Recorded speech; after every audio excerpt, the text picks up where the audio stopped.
कौन सा chapter start करना है? Arithmetic progression. Arithmetic progression.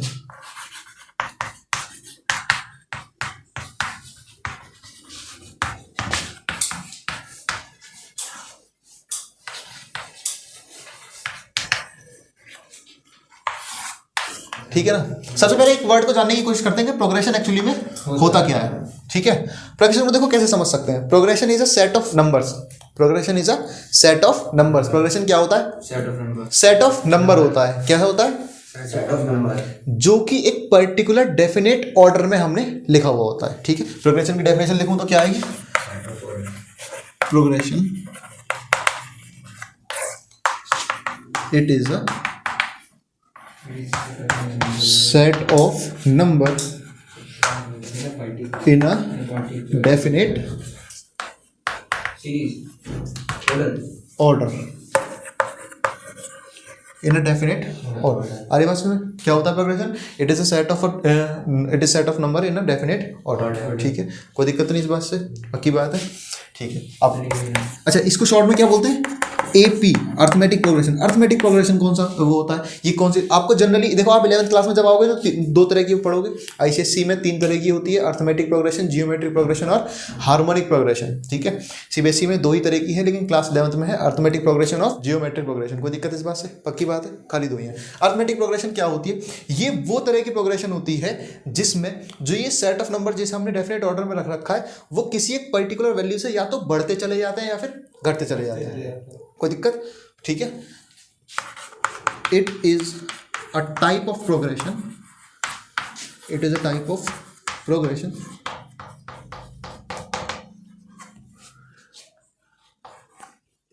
in which numbers are increasing or decreasing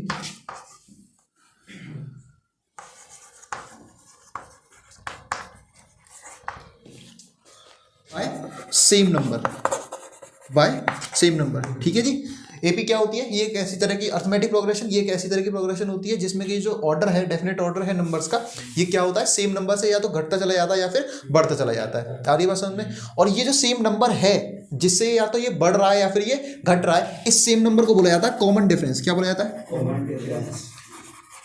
क्या बोलते हैं? Common difference. इसे दिखाते हैं डी से। किसे दिखाते हैं? डी से। कोई दिक्कत इस बात से, पक्की बात है। इसी बेसिस पे हमने एपी को 2 तरीके से बांट रखा है। कितने तरीके से बांट रखा है? टाइप्स ऑफ एपी की अगर बात करेंगे तो कितनी तरीके की होती है एपी? 2 तरीके की होती है। कितनी तरीके की होती है? जरा देखिए, एक होती है इंक्रीजिंग एपी। क्या होती है?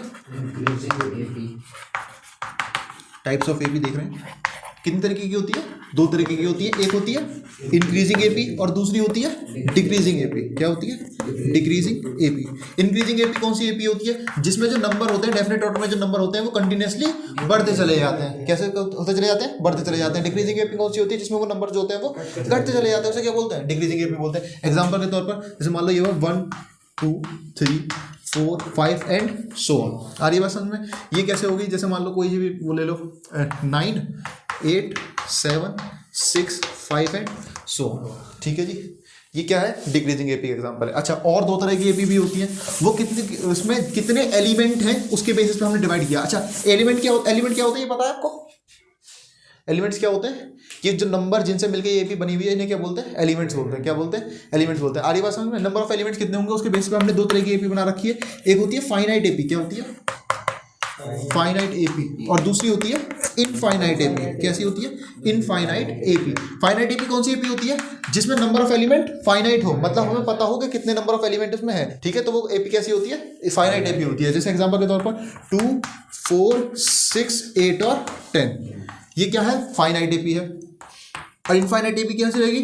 2 4 6 8 एंड सो। कोई दिक्कत इस बात से, पक्की बात है, श्योर? ठीक है ना। अच्छा देखो, अगर एक और चीज को नोटिस करते हैं जरा। जैसे मान लो मैं कोई एक एपी लिख रहा हूँ, ठीक है, कोई भी एक एपी लिख रहा हूँ, उसकी फर्स्ट टर्म होती है ए। क्या होती है? फर्स्ट टर्म को हम किससे दिखाते हैं? ए से दिखाते हैं। किससे दिखाते हैं? आगे बात में कोई दिक्कत तो नहीं इस बात से? जैसे मान लो मैं एक इंक्रीजिंग एपी लिख रहा हूँ जिसकी फर्स्ट टर्म ए है। क्या है? ए है। ठीक है ना। दूसरी टर्म कैसे आएगी, अगर ये इंक्रीजिंग एपी है तो इसी नंबर में ए में कोई एक डेफिनेट नंबर को ऐड करके, और उस डेफिनेट नंबर को हम क्या कहते हैं, डी बोलते हैं। क्या बोलते हैं, डी, कॉमन डिफरेंस बोलते हैं इसे। अरे बोलो यार, क्या बोलते हैं, कॉमन डिफरेंस बोलते हैं। तो देखो नेक्स्ट नंबर कैसे आएगा, इस ए में डी को ऐड करके, कोई दिक्कत, पक्की बात है। इसके नेक्स्ट नंबर कौन सा आएगा, इस वाले में एक और नंबर को ऐड करके, कोई दिक्कत इस बात से। अच्छा, मुझे अगर ये दिखाने हो एपी की टर्म कैसे दिखाऊंगा मैं, तो मान लो ये फर्स्ट टर्म है तो दिखाऊंगा A1, ये सेकंड टर्म है कैसे दिखाऊंगा A2, ये थर्ड टर्म है कैसे दिखाऊंगा A3। कोई परेशानी इस बात से। देखो मैं लिख के दिखाता हूँ, A1 क्या है हमारे पास, A है, A2 क्या आएगी, A में कुछ एक कांस्टेंट टर्म ऐड करके, क्योंकि इंक्रीजिंग एपी है तो ऐड होगी। अच्छा, डिक्रीजिंग होती तो माइनस होती, एक्चुअली होती प्लस ही है, बस डी की वैल्यू नेगेटिव हो जाती है उस टाइम पे। अगर ये एपी डिक्रीजिंग होती है तो नंबर तो ये ऐड ही होता है, लेकिन डी की वैल्यू कैसी होती है, नेगेटिव होती है। कोई दिक्कत इस बात से, पक्की बात है, ठीक है। A3 क्या आएगी, सेकेंड वाली टर्म में एक डी को ऐड करके, ये क्या आएगा, A+2D। अगर आप ध्यान से, जैसे A4 क्या आएगी, इसमें एक और डी ऐड करके A+2D+D क्या आएगा, A+3D। देखो ऑब्जर्वेशन करो जरा, फर्स्ट टर्म A, ठीक है, क्या मैं इसे ऐसे लिख सकता हूँ A+0D, कोई दिक्कत इस बात से, पक्की बात है। जब यहाँ पर 1 है तो D के साथ 0 है, जब यहाँ पर 2 है तो D के साथ 1 है, जब यहाँ पर 3 है तो D के साथ 2 है। अगर आप ध्यान से ऑब्जर्व करो कि जो भी यहाँ का नंबर है D के साथ उससे एक कम वैल्यू है, क्या है, एक कम वैल्यू है। तो अगर मैं इसकी nth टर्म लिखूँ, अगर इसकी जनरल टर्म लिखूँगा तो क्या आएगी, an, जनरल टर्म हमेशा nth टर्म में लिखी जाती है, an = A+ D के साथ इससे एक कम n-1 × D, ये क्या होती है, जनरल टर्म ऑफ एपी। क्या होती है, जनरल टर्म ऑफ एपी। इसको क्या बोलते हैं, nth टर्म ऑफ एपी भी बोल देते हैं। कोई दिक्कत इस बात से। इसमें वैल्यू पुट करके मैं निकाल सकता हूँ कि कोई भी टर्म निकाल सकता हूँ। जैसे मुझे मान लो फर्स्ट टर्म चाहिए होगी तो इसमें क्या रखूंगा, 1 रख दूंगा n की जगह, सेकंड टर्म चाहिए होगी तो n की जगह 2 रख दूंगा, थर्ड टर्म चाहिए होगी तो n की जगह 3 रख दूंगा, सिंपल था। कोई दिक्कत इस बात से, पक्की बात है, ठीक है। क्या रखा है, the nth term of AP is given by this. क्या है question, the nth term of AP is given by this. Find the first term, fifth term and 8th term of AP. क्या निकाल लिए, फर्स्ट टर्म निकाल लिए, fifth term निकाल लिए और 8th टर्म निकाल लिया। कोई दिक्कत इस बात से। ऑल्सो डी, डी क्या, कॉमन डिफरेंस निकालनी है। कोई दिक्कत इस बात से, पक्की बात है, श्योर हो ना। देखो जरा कैसे आएगा, फर्स्ट टर्म निकालने के लिए n की वैल्यू क्या रखो, 1 रखो। A1 = 3 × 1 + 4, जहां पर भी n आ रहा है वहां पर क्या रख दो, 1 रख दो। क्या आएगा, 3 × 3 + 4 = 7। कोई परेशानी। फिफ्थ टर्म निकालने के लिए क्या रखो, n की वैल्यू 5 रख दो। क्या रखो, n की वैल्यू 5 रख दो। जरा देखो, जब n की वैल्यू 5 रखूंगा तो क्या आएगा, ये आएगा 3 × 5 + 4, 3 × 5 = 15 + 4 कितना आएगा, 19। कोई दिक्कत इस बात से। 8 टर्म निकाल लिए के लिए n की वैल्यू 8 रख दो, 3 ब्रैकेट में 8 + 4 क्या आएगा, 8 × 3 = 24 + 4 28, ये आ गई। कोई प्रॉब्लम इस बात से। अच्छा, डी कैसे निकलेगा, जरा इस बात को, ये इतना समझ में आया ना, कोई दिक्कत तो नहीं इस बात से। जरा देखते हैं डी कैसे निकलेगा।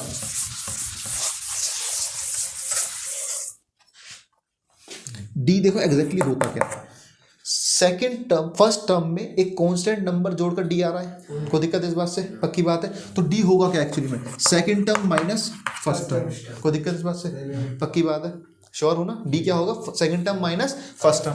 अरे कोई परेशानी इस बात से, उसके लिए मेरे को सेकंड टर्म निकालनी पड़ेगी। सेकंड टर्म क्या आएगी, जरा सिंपल बताओ, 3 × 2 + 4, 3 × 2 = 6 + 4 दैट विल बी 10। तो क्या होगा, 10 माइनस A1 कितनी आई थी हमारी, 7 कितनी आई थी, तो डी की वैल्यू भी क्या आ जाएगी, 3। कोई दिक्कत इस बात से, पक्की बात है, मिटा दूं। चलिए बुक के क्वेश्चन लेते हैं, कुछ बुक निकालिए। देखिए कह रहा है, अच्छा कोई नॉर्मल सा क्वेश्चन लेते हैं। कह रहा है right the 5th and 8th term of AP whose 10th term is 43 and common difference is 4। क्या कह रहा है कि किसी भी एपी की 5th टर्म लिखी है और क्या लिखना है, 8th टर्म लिखना है। जब हमें कह रखा है कि जो उसकी 10th टर्म है, 10th टर्म क्या है, 43 है और कॉमन डिफरेंस कितना है, 4 है। आ रही बात समझ में, हमें 10th टर्म दे रखी है, कॉमन डिफरेंस दे रखा है और क्या लिखनी है, 5th टर्म लिखनी है और 8th टर्म लिखनी है। देखिए अच्छा अगर 10 टर्म देखो 10 टर्म कितनी दे रखी है हमें 43 दे रखी है। मैं 10 टर्म को कैसे लिख सकता हूँ a प्लस डी के साथ एक कम 9d इक्वल्स टू 43। कोई प्रॉब्लम इस बात से? पक्की बात है। d मुझे कितना दे रखा है 4, d की वैल्यू पुट कीजिए 9 into 4 plus equals to 43। a plus 9 4 जा 36 इक्वल्स टू 43। a की वैल्यू कितनी आ जाएगी 43 माइनस 36। कोई दिक्कत इस बात से? a की वैल्यू कितनी आएगी 7। कोई परेशानी इस बात से? a आ गया। अब देखो फिफ्थ टर्म को कैसे लिख सकता हूँ a प्लस 4d। a कितना आया है 7 प्लस 4, d की वैल्यू कितनी है 4। 7 प्लस 4 4 जा 16 कितना आएगा 23। कितना आएगा 23। 8 टर्म कैसे आएगी 8 टर्म आएगी a प्लस 7d। इसका मतलब 7 प्लस 7 इंटू 4, इसका मतलब 7 प्लस 28 कितनी आएगी 35 आंसर। जो भी वैल्यूज हमें चाहिए थी ये वो सारी रखी जाए। कोई प्रॉब्लम इस बात से? पक्की बात है, सबको समझ में आया? ठीक है। कह रहा है the fifth term of an AP is 11, 9 term is 7, find the 16 term.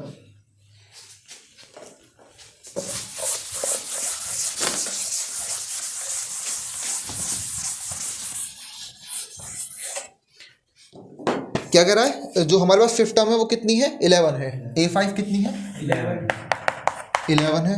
और कह रहा है इसकी 9 टर्म जो है वो 7 है। a9 इक्वल्स टू 7 है। कह रहा है 16 टर्म निकाल दो, a16 निकाल दो कितनी है। देखो a5 क्या होगा a प्लस। देखो सबसे पहले तो वो समझो कि हम इसे कैसे कर सकते हैं। सिंपल हमारे पास दो टर्म दे रखी है, इन दो टर्म से हम दो इक्वेशन निकाल सकते हैं। किसी भी एपी की कोई भी टर्म लिखने के लिए हमें दो वैल्यूज की जरूरत पड़ती है, एक a फर्स्ट टर्म और एक d कॉमन डिफरेंस।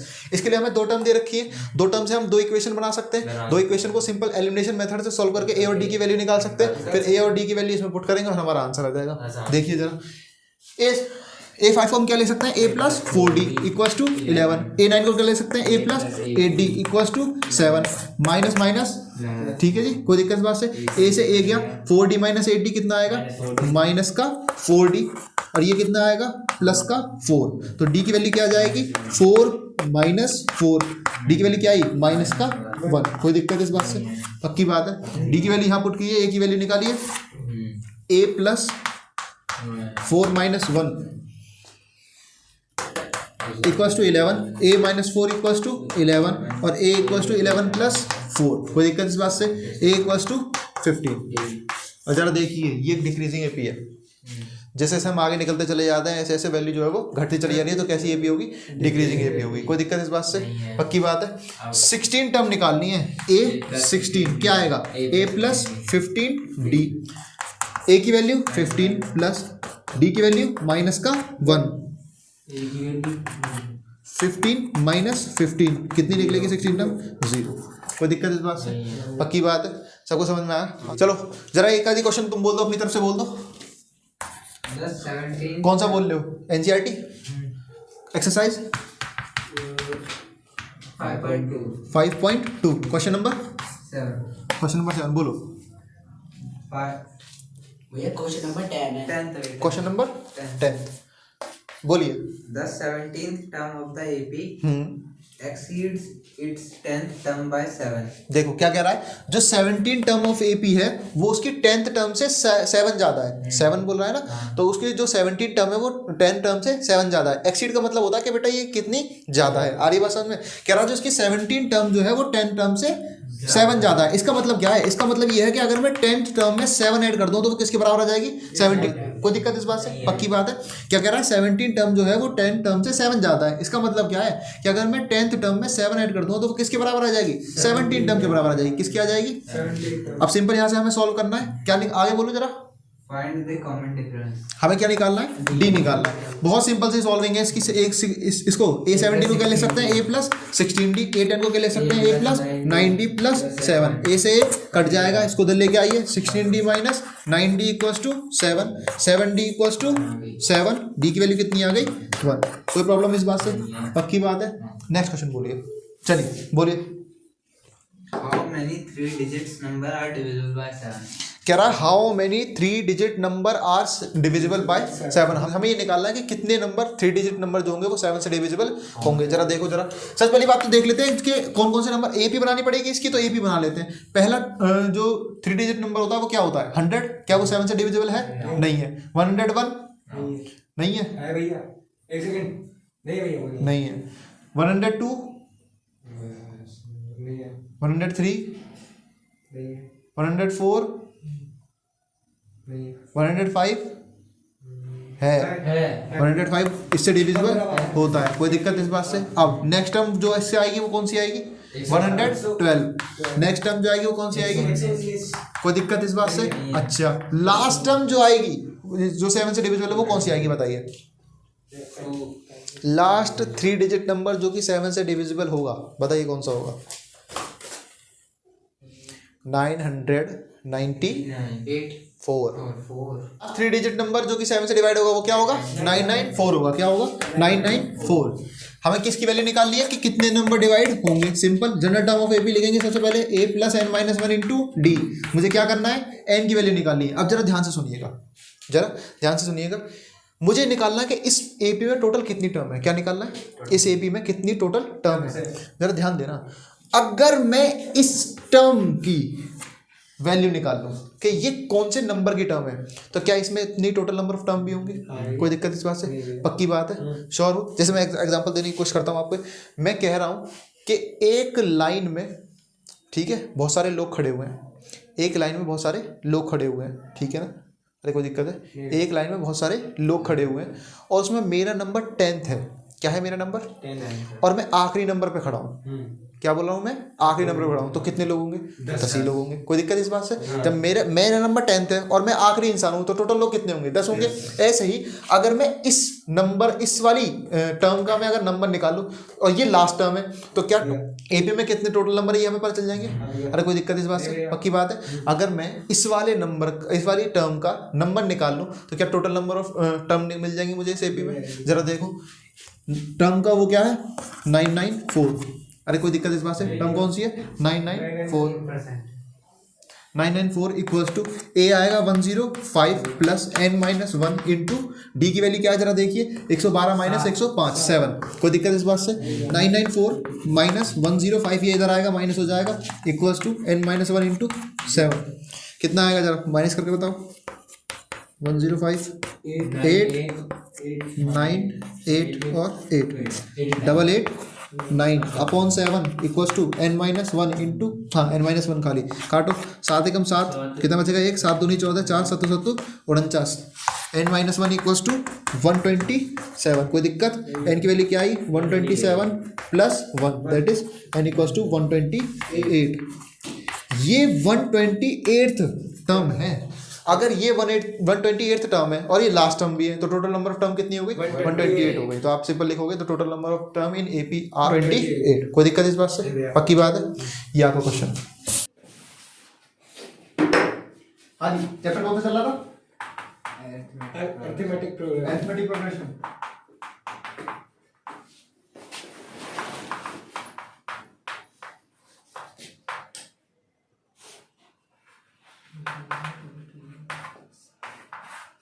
अच्छा कल मैंने कुछ समझाया था आपको, जहाँ तक समझाया था वहाँ तक पूरा हो गया। कोई दिक्कत नहीं, फर्स्ट एक्सरसाइज सबने कर ली है, उससे रिलेटेड क्वेश्चन किए। कोई क्वेश्चन पूछने लो पूछो। If m times the mth term of an AP, अच्छा if m टाइम्स द, चलो मैं लिख ही देता हूँ। if m times the mth term of an AP, देखिए क्वेश्चन में क्या कह रहा है।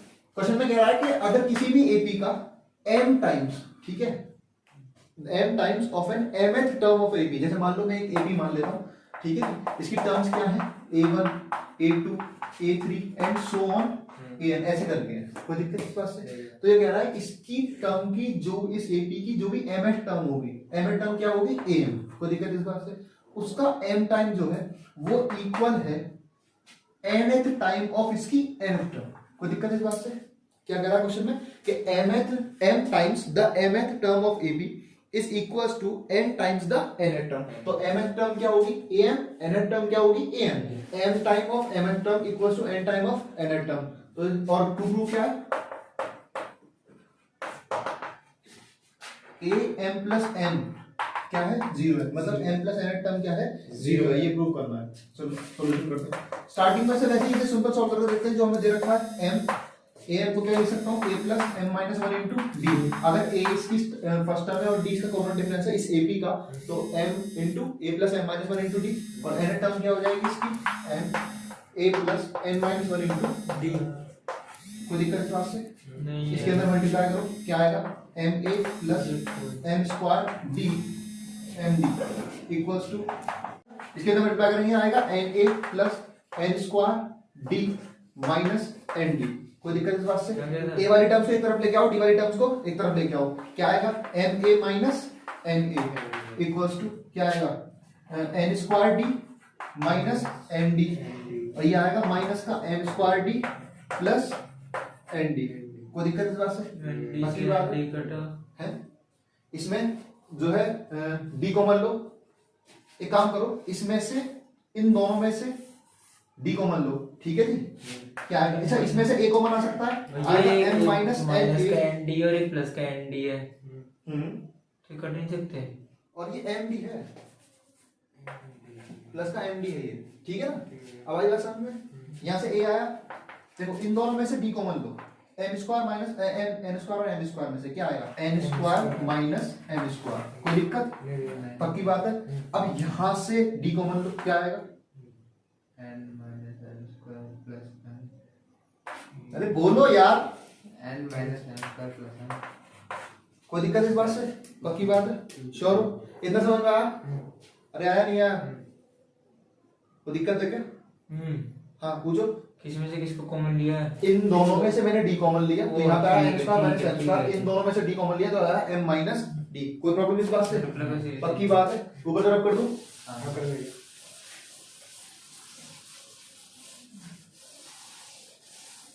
जरा देखो इसको, देखो क्या लिख सकता हूँ m minus n a equals to, इसको लिख सकता हूँ n माइनस m और n plus n, a square minus b square, a minus b और a plus b into d plus d m minus n। कोई दिक्कत? पक्की बात है। देखो यहां से अगर मैं माइनस साइन कॉमन दूंगा तो क्या आएगा m minus n a equals to minus का m minus n m plus n d plus d m minus. कोई दिक्कत इस बात से? दोनों में से m माइनस n कॉमन दिखाई दे रहा है, इसे कॉमन निकाल लो, क्या बचेगा m माइनस n कॉमन निकाल लिया, यहां से बचा m plus sorry d minus m plus n d। कोई दिक्कत इस बात से? अरे श्योर हो? अब तो ये कट गया।